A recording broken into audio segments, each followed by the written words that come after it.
Hey everybody, Ryan back here again. Alright, gonna be doing the San Jose Sharks season preview today. For those of you who are watching, thank you for watching. If you're a subscriber, thank you for subscribing. If you're not a subscriber, hit that subscribe button and hit that notification bell to get notified when new videos drop. Other than that, let's get started with the San Jose Sharks season preview. Alright, just to start off, I know I have previously said I am a Ducks fan, and I know this is one of the state rivals for them. Just like with the LA video, I'm going to be objective here. This is my second take of this because I rewatched the first video I made of this. And I was like, that was not objective enough. So I'm going to take a second shot at this. Alright, so I put both symbols here because they're going back to this symbol for the reverse retro jersey, the original Sharks symbol. I personally like that one better than this new age thing, especially when they had it where the fin was coming out of the bottom. That just looked really stupid. But that's just my personal opinion. If you liked it, that's fine.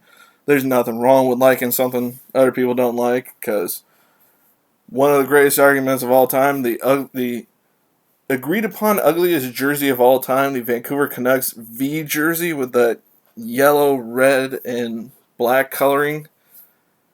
That's a pretty ugly jersey, but there are lots of people that love that jersey. So if you like it, that's fine. If you don't, that's fine. I personally like the jersey they had in the 80s to mid-90s. The skate with the Canucks name on it. I like that one best. I don't like their modern one that much, but that's personal opinion. You're a Canucks fan? You probably like all of them, and that's perfectly fine. So that's just my personal opinion on the difference between the two. I like the original, personally. Alright, like I said, I will be objective about this because I do have family members that are lifelong Sharks fans. I went with my family. They had season tickets to them my entire life. I've gone to more Sharks games than any other sports team out there, so this is definitely a team I see all the time. Outside my favorite team, the Ducks, I watch this team probably the most outside them because my mom's always watching them, so always catch the games with her. Alright, and I still didn't write down the amounts on these people's contracts. Huh, I still failed second time around on that one. Alright, well, additions-wise, they added Patrick Marleau, longtime Shark, once captain of the team. I believe he's just come back because he only needs 40-odd some games to pass Gordie Howe with most games played ever. So I think that's why he came back for another year, personally. Because if he wanted to win, I don't think he would have chose the Sharks to return to. I mean, if anything, I can see him if he gets traded. If they're not looking like they're going to make the playoffs, I can see him being traded. If they even allow trades this season, a lot of teams are confused as to how that would work. And I know they've stated that because I know TSN had an article on that just yesterday. So go read that if you want to find out about what the possible logistical issues are with trades this coming season.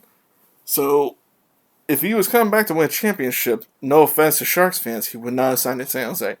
They're not a team that is a favorite to win it, and not a team that's... They're kind of a bubble team because they're in a terrible division, so we'll get into that in the predictions.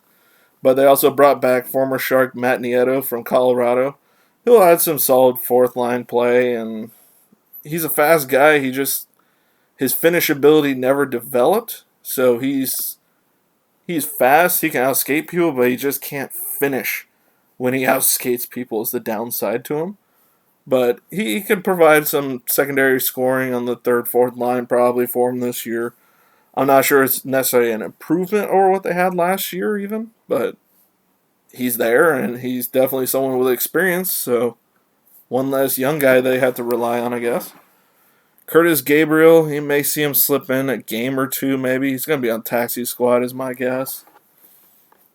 They have Jacob Magna on a tryout. So we'll see where that goes. He's at least signed a minor league contract with them. So he'll play for the Barracuda, the San Jose Barracuda, if they even play this season.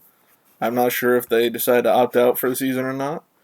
Devin Dubnyk they brought in. They were hoping to create a goalie duel between him and Jones and hopefully make Jones return to what he was a few years back.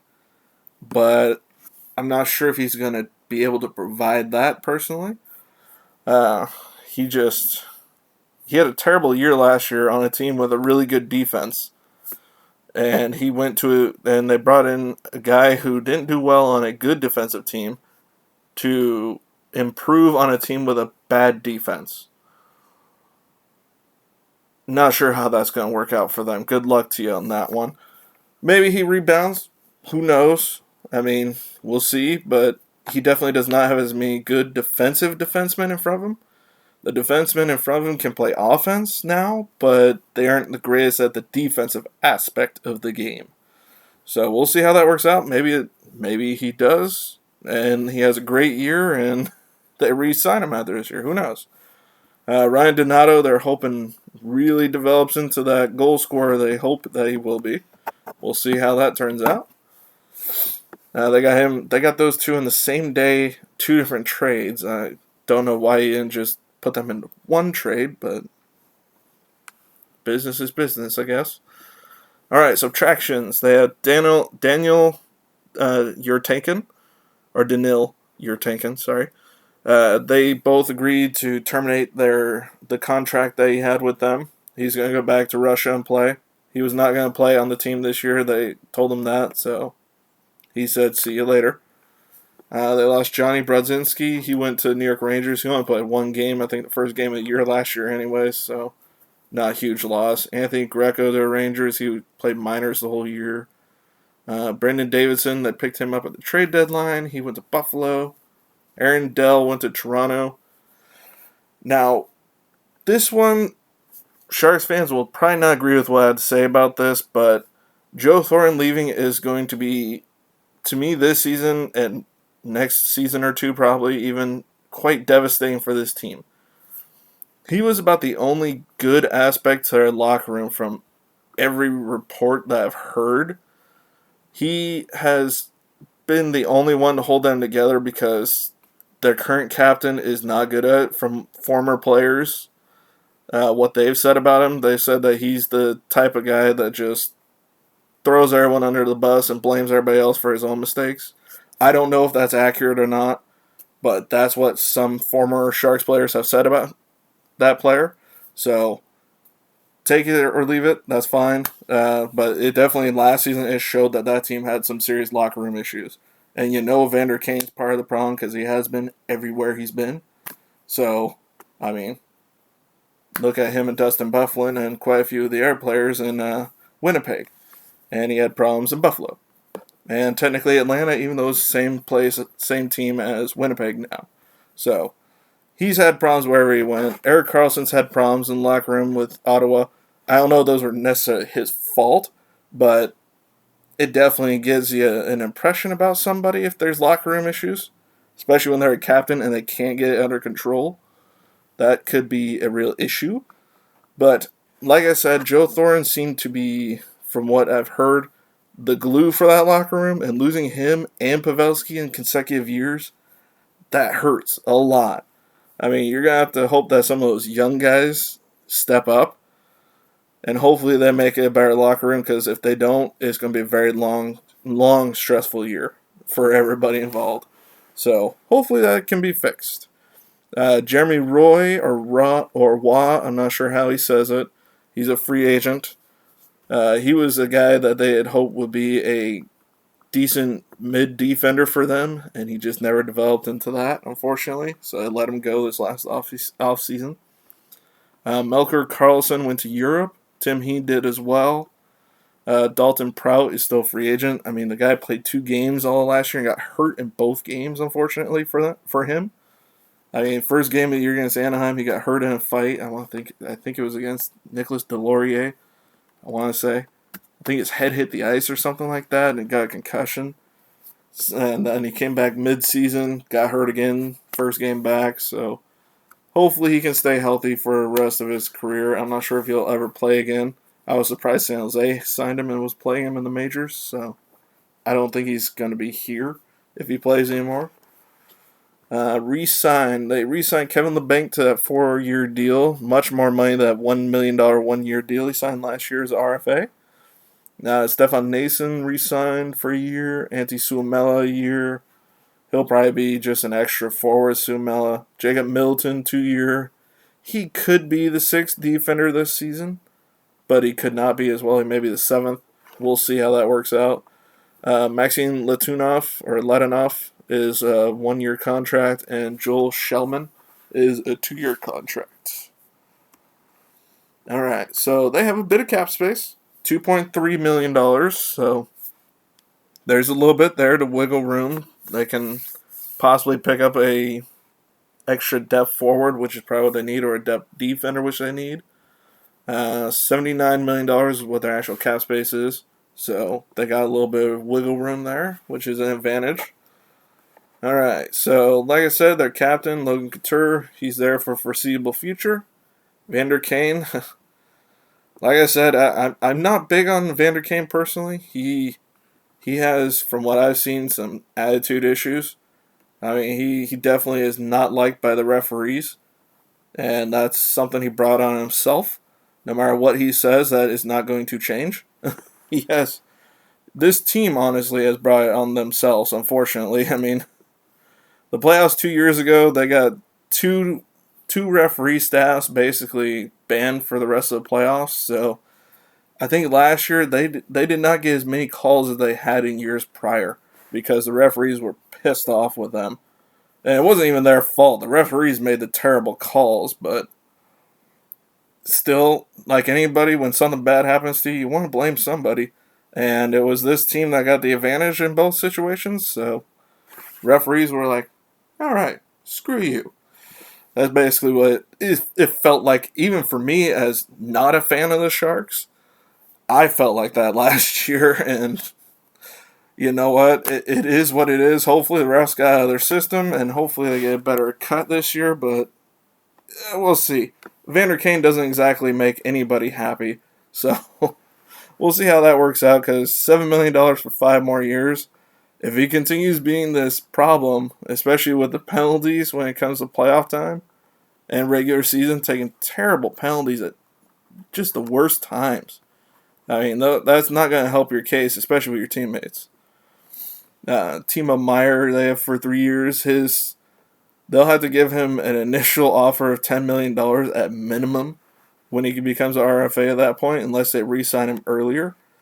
That's just to retain his RFA status. They'll have to give him $10 million offer. So I think they're going to re-sign him around that time if they want to keep it lower than $10 million. Thomas Hertl, if he can stay healthy, could have a good year. Same with Couture. I mean, both were hurt last year, so we'll see how that goes. Kevin LeBanc got that new $4.725 million deal. Ryan Donato is playing for a new contract, so I have a feeling he's going to have a pretty good year. Marcus Sorensen, Stefan Nason are UFAs. Liam Bergman, he is a... Oh, no, not him. I'm sorry. Noah Gregor is a RFA after this year, as is Dylan Gambrell. Patrick Marleau, Matt Nieto, and Antti Suomela are all UFAs. All right. On the defensive side, if you're a Sharks fan, I'm sure right now you are saying, why, Doug Wilson? Why would you give him that money to Erik Karlsson? I mean, he has not played up to that, but it's only been 1 year, so maybe he goes back to it. I mean, he claims he's healthy finally. We'll see. He just hasn't seemed like the same player he was before that Achilles tendon cut as he has been since. He does not seem to have the foot speed to keep up with people defensively. He's still a great playmaker. I mean, even in bad years, he's still getting 30, 40 assists. So he's not a bad offensive person.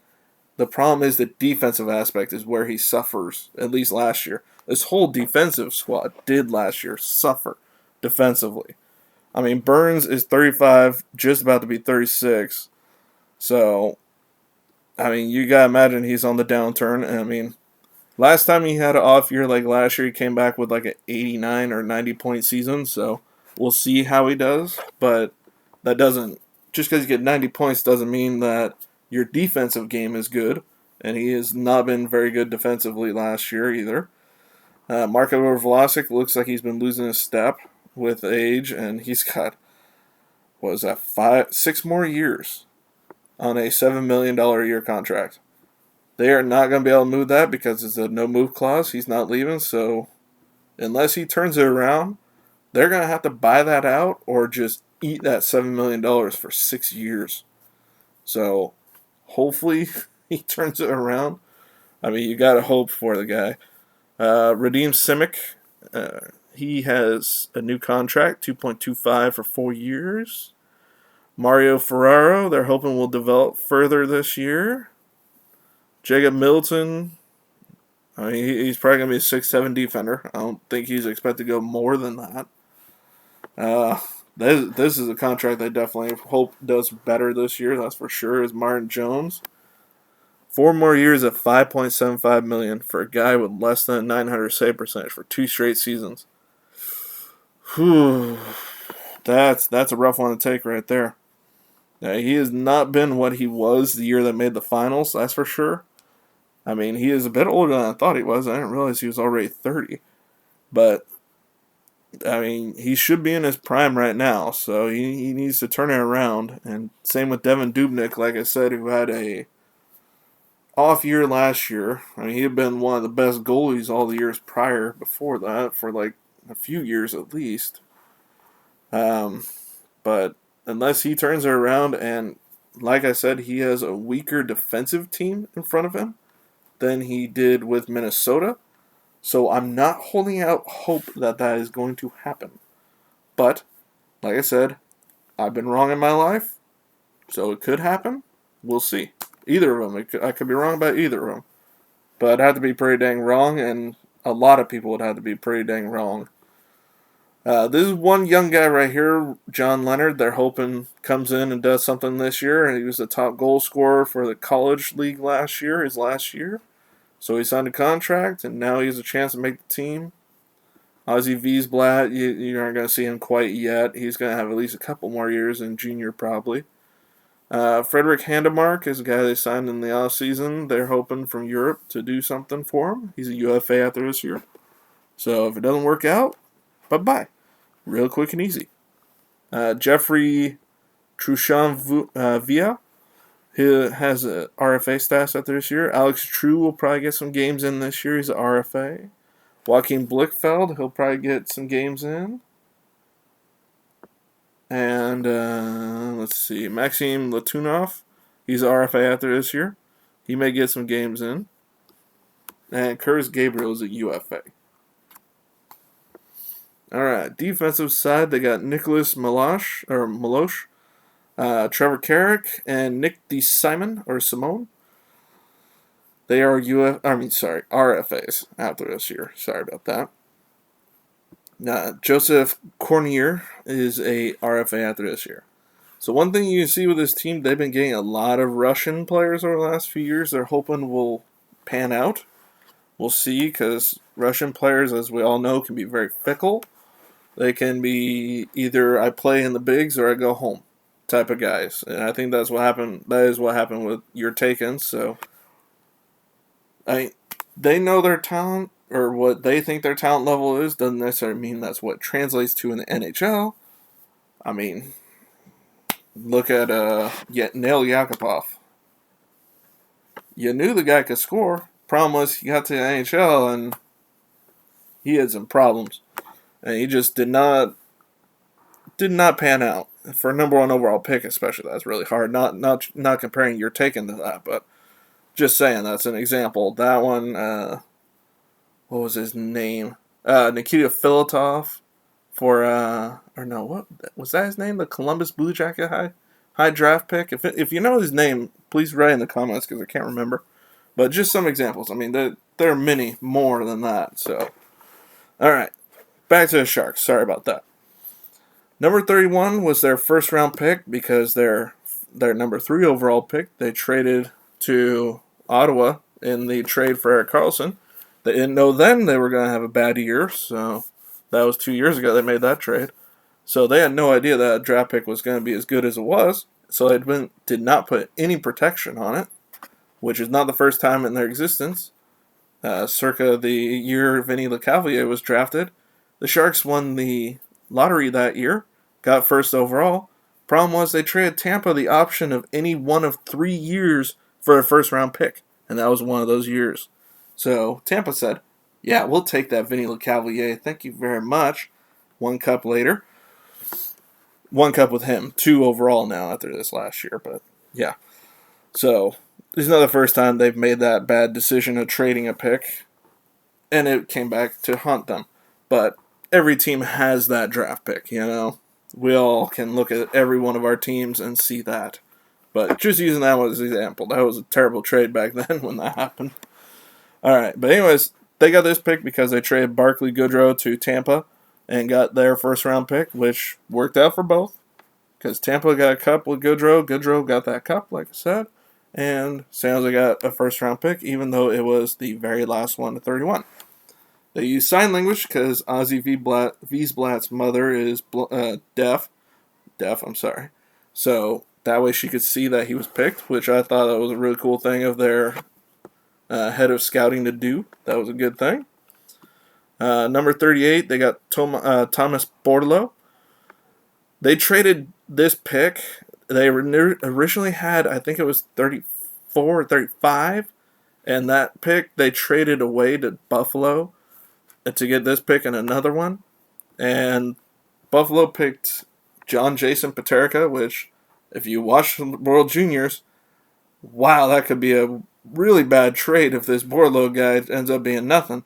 We'll see what he develops into, but if they trade away that pick that became John Jason Paterka, that could be hurting later on. Number 56, Tristan Robbins. Number 76, Daniel Gushchin. Number 98, Brandon Coe. Number 196, Alex Young. 201, Adam Raska, which played in World Juniors for the Czech Republic, I believe it was, and he didn't look too bad, honestly. 206, Linus Oberg. And number 210, Timofey Spitserov. Alright, so their draft picks for the next 3 years. They have all their own picks except for this year's round 2 and next year's round 5. And they also have Minnesota's round 7 pick for next season, that in 2022. So that's why I said draft pick wise. At least they have their own first round pick. That's the good news. So if they have a bad year, Sharks fans, at least you'll get a better pick this time. Or I wouldn't say better pick, but a higher pick. Because just because you get a higher one doesn't necessarily always mean it translates to something better. But you get a better chance. Because the higher, the better the chance. Alright, lineup-wise, they got Timo Meier, Logan Couture, and Kevin LeBanc on that first line. That's a solid line as long as, like I said, Couture can stay healthy. Because I know he's had health problems last couple of seasons at least. Second line, Evander Kane, Tomas Hertl, and Ryan Donato. If Kane can stop being suspended, Hertl can stay healthy, that could be a very solid line, especially if Donato does better than what he did last year with Minnesota, who was a weaker offensive team. But San Jose was actually amazingly weaker in the offense, but that probably had more to do with injuries than anything else. Third line, you got Marcus Sorensen, Noah Gregor, and Stefan Nason. Gregor looked like a pretty decent agitating forward to me last year in the games he played. He played 28. He had 5 points. I mean, hopefully, they're hoping he does better than that in the offense, of course. But he definitely looked like a guy who definitely could get out there, put the body on people, and just annoy people. Because he seemed like he could do that. Nason had a decent year for them. I mean, 9 points in 40 games. It doesn't look great, but he looked like a more effective player when they acquired him. So, and then Marcus Sorensen just has never developed into that offensive threat they had hoped he would be. So, he still is a solid 18 points. That's still not bad for a third, fourth liner, depending on the team. I mean, fourth line, they got Patrick Marleau, Dylan Gambrell, and John Leonard. If John Leonard plays and he scores goals in the way that he did in college, he may end up higher up, like third line, but as of right now, that's their fourth line. Alright.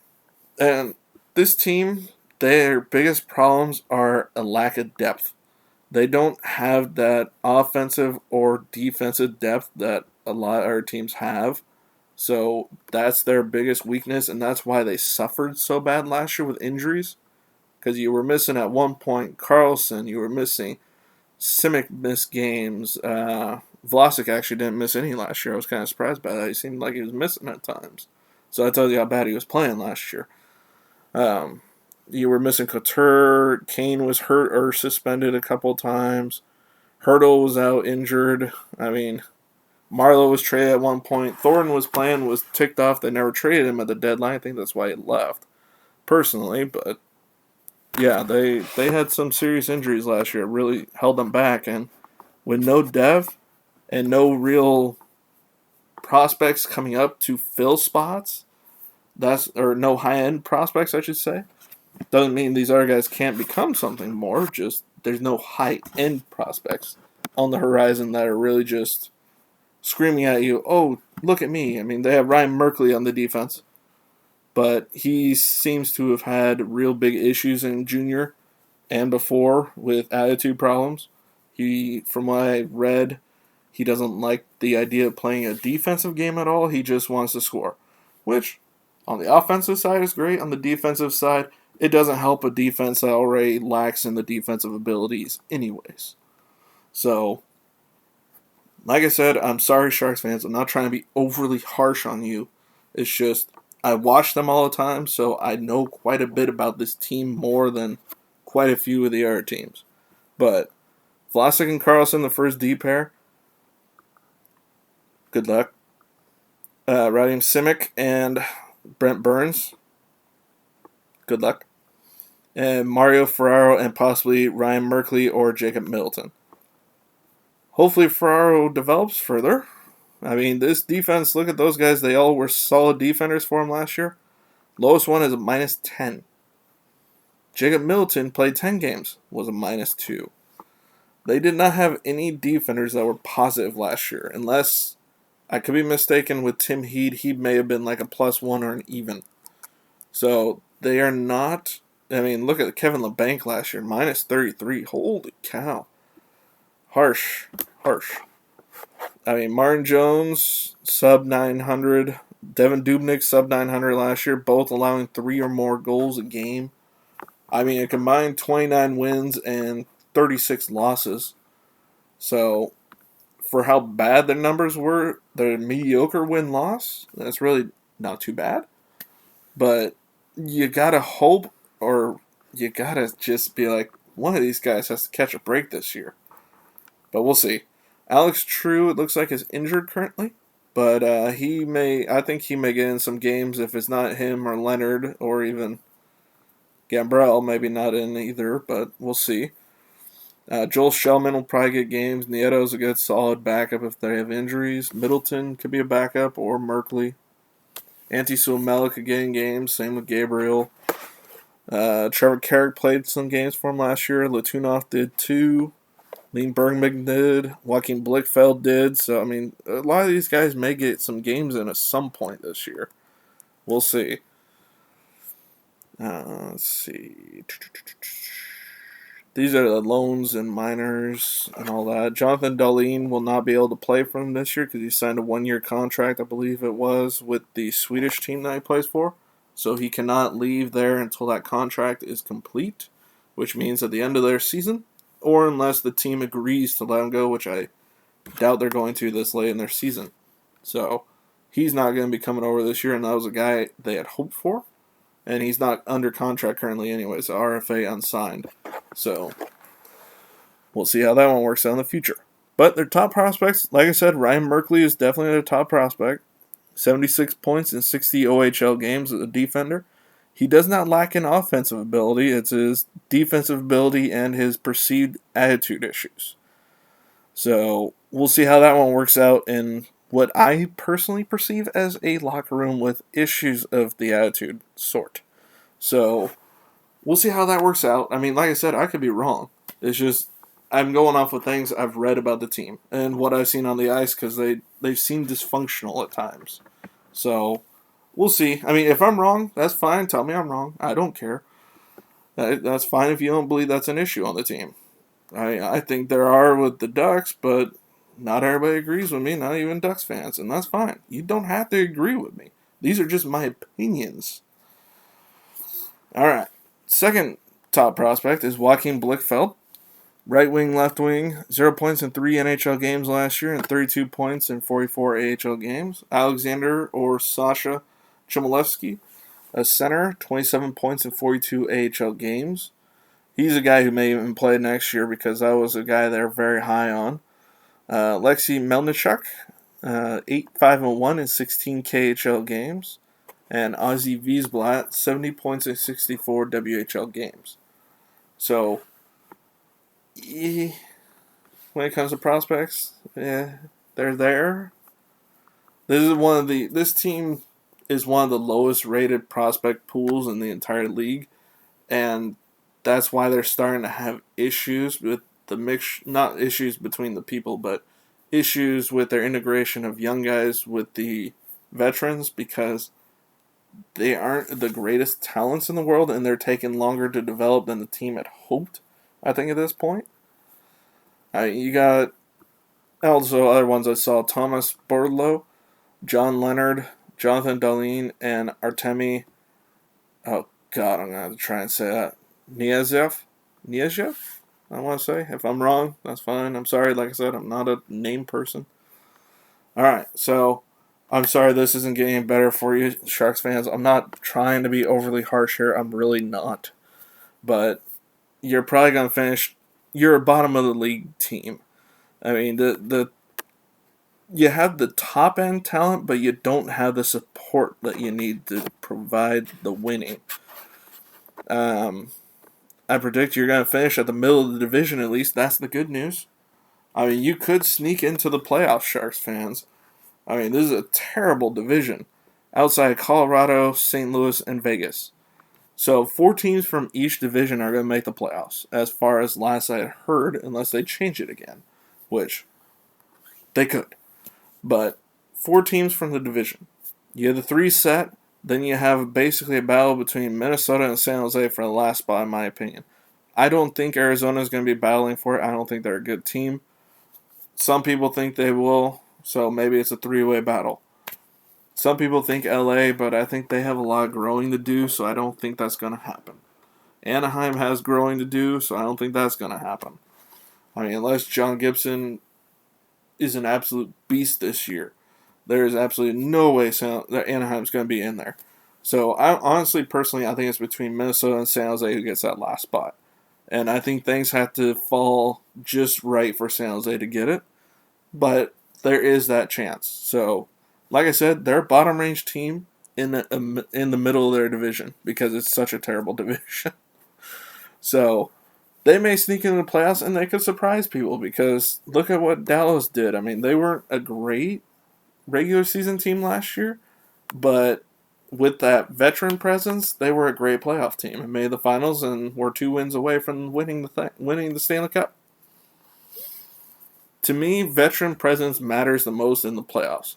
So they can be mediocre all year, and the shortened season will probably benefit the veterans the most. As long as they can stay healthy on this team, like I said. So, if you're a Sharks fan, like I said, I'm sorry, I'm not trying to be overly harsh, but I see this team all the time, and I just don't have a good feeling for them this year. I really don't. I think they would be better served getting that higher draft pick by being a bad team this year. Just will help with that retool/rebuild. Because, I mean, the other option is trade Brent Burns. That's the only guy you can really trade. Everybody else has no movement clauses of some type or another. And he does. So, and most people aren't going to take on a guy who's 35, 36 and has 4 years left on his contract at a higher amount. So, it's going to be hard to move. But he's your best option to get assets. And that's the big thing right now, is get things to retool this team. Just like Anaheim and LA have been doing the last couple of years. Just like Arizona wishes they had been doing, because they just keep finding a way to fail at the developing. I don't know how they do it, but they do. So, good luck to you, San Jose. Maybe you sneak into the playoffs.